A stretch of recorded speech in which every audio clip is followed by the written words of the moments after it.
कंबर मां ॾिसो न्याज़ हुसैन तुनियो जी ही रिपोर्ट। कंबर कश्मीरी भाइर सां इज़हार यकजहती ऐं भारतीय जारियत ख़िलाफ़ DO secondary and higher secondary school जी अॻवानी में गवर्नमेंट हाई स्कूल कंबर खां रैली कढी वई, जेका शहर जे मुख़्तलिफ़ रोडनि रस्तनि तां भारतीय जारियत ख़िलाफ़ नारेबाज़ी कंदे शहीद बेनज़ीर भुट्टो प्रेस क्लब कंबर पहुता।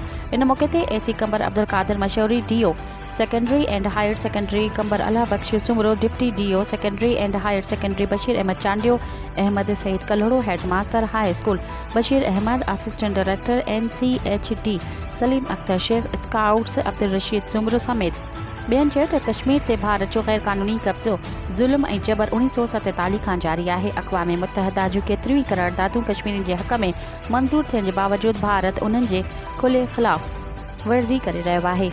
हुननि वधीक चयो त 1947 में इहो तइ थियो त मुस्लिम अक्सरियती इलाइक़ा पाकिस्तान में शामिल थींदा, पर धोखे सां कश्मीर खे भारत में शामिल कयो वियो। हिन वक़्तु 80 लखनि खां वधीक असांजा कश्मीरी मुसलमान भारत जे ज़ुल्म ऐं जबर हेठि आहिनि। आलमी क़ुवतूं ख़ामोश आहिनि। पाकिस्तान जो अवाम हर फ़ॉर्म ते कश्मीरी भाइरनि जे लाइ आवाज़ बुलंद कंदो रहंदो।